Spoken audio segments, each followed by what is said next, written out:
आज प्रजाना सेवको जो एक संकल्प लई अने आगळ वधे अने जन सेवा माटे आगळ वधे, विकास गामडाओ सुधी दरेक विस्तार सुधी विकास पहोंचे। राजकोट भाजपमां विवादनो ए सूर जोवा मळ्यो हतो। महानगरपालिकाना उमेदवारोने भाजपना नेताओए शपथ लेवડાવ્યા। गुजरात भाजपमां 135 થી વધુ બેઠક બિનહરીફ થઈ છે।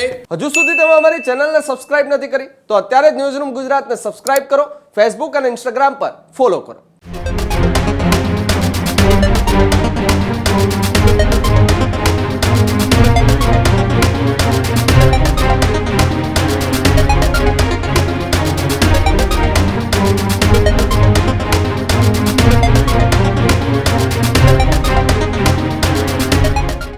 વિગતવાર સમાચારોની શરૂઆત કરીએ। રાજકોટ ભાજપની અંદર ઉમેદવારોના નામાંકન પત્રક ભર્યા બાદ પણ ભાજપમાં આંતરિક કલહ ખુલીને સામે આવ્યો હતો।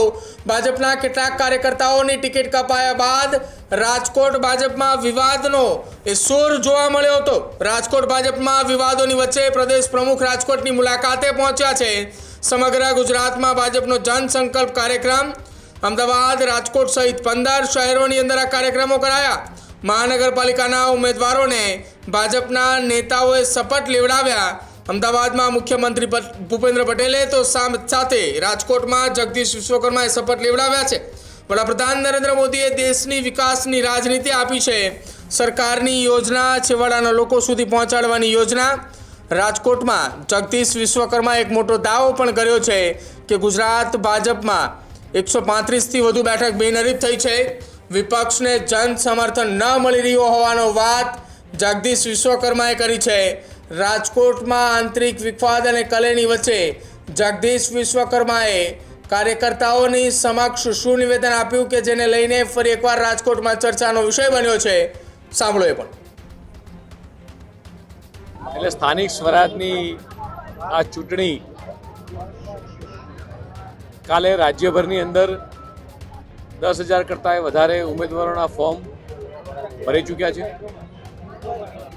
આજે તમામ 15 જેટલી મહાનગરપાલિકાની અંદર અમદાવાદમાં આજે માનનીય મુખ્યમંત્રીશ્રી દ્વારા, રાજકોટમાં હું પોતે, વડોદરાની અંદર માનનીય હર્ષભાઈ, આપણા નાયબ મુખ્યમંત્રીશ્રી, સુરતમાં માનનીય CR પાટીલ સાહેબ અને અન્ય મહાનગરપાલિકાઓમાં અલગ અલગ પ્રભારી મંત્રીઓ દ્વારા 15 મહાનગરપાલિકામાં આજે એક સંકલ્પ લેવાનો, આજે પ્રજાના સેવકો જે એક સંકલ્પ લઈ અને આગળ વધે અને જન સેવા માટે આગળ વધે એ પ્રમાણેનો આખો સંકલ્પ કાર્યક્રમ આખા રાજ્યની અંદર થયો છે।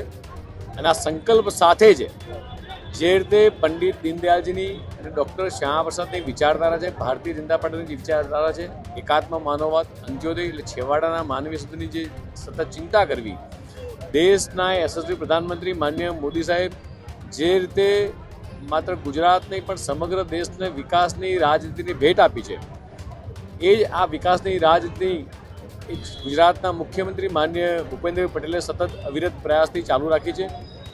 અને જ્યારે સ્થાનિક સ્વરાજની ચૂંટણી છે ત્યારે આખા રાજ્યના તમામે તમામ પ્રજાસેવકો એ પ્રજાના કાર્યોમાં જોડાય, કેન્દ્ર સરકારની અને રાજ્ય સરકારની તમામ સરકારી યોજનાઓ એ છેવાડાના માનવી સુધી પહોંચે, વિકાસ ગામડાઓ સુધી દરેક વિસ્તાર સુધી વિકાસ પહોંચે એ દિશામાં રાજ્ય સરકાર અને કેન્દ્ર સરકાર કામ કરી રહી છે।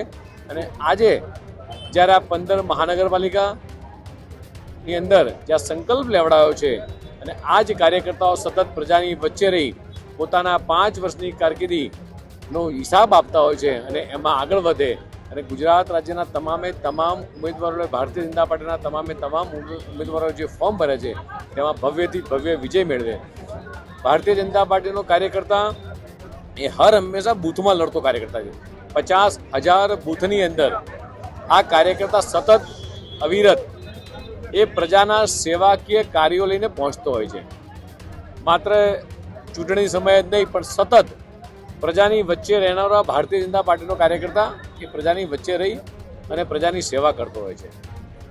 એના પરિણામના ભાગરૂપે આજે જે મુજબ માહિતી મળે છે, ચૂંટણી પંચ કદાચ સાંજે ડિક્લેર કરશે પણ 135 કરતાં વધારે જગ્યાએ બિનહરીફ સીટો એ થઈ છે. ચોક્કસ આંકડો ચૂંટણી પંચ આપશે, પણ જે રીતે માહિતી મળી રહી છે એ રીતે આખા રાજ્યભરમાંથી અલગ અલગ તાલુકા પંચાયત હોય, જિલ્લા પંચાયત હોય, નગરપાલિકા હોય, આની અંદર આજે વિપક્ષો દ્વારા જે જનસમર્થન એમને નથી મળતું, સતત વિપક્ષને માત્ર ચૂંટણી સમયે દેખાવાનું, ચૂંટણી પતી જાય એટલે જતા રહેવાનું, આ પ્રજાને ચોક્કસ ખ્યાલ છે. અને એટલા જ માટે ગુજરાતની આ પ્રજા એ સતત એ વિકાસની સાથે જનસમર્થન આપતી રહી છે અને આવનારા દિવસોની અંદર પણ એ જ રીતે ભવ્યથી ભવ્ય વિજય સાથે 50,000 બૂથના વિજય સાથે ભારતીય જનતા પાર્ટીના કાર્યકર્તાઓ આગળ વધશે. હજુ સુધી તમે અમારી ચેનલને સબસ્ક્રાઇબ નથી કરી તો અત્યારે જ ન્યૂઝરૂમ ગુજરાતને સબસ્ક્રાઇબ કરો, ફેસબુક અને ઇન્સ્ટાગ્રામ પર ફોલો કરો.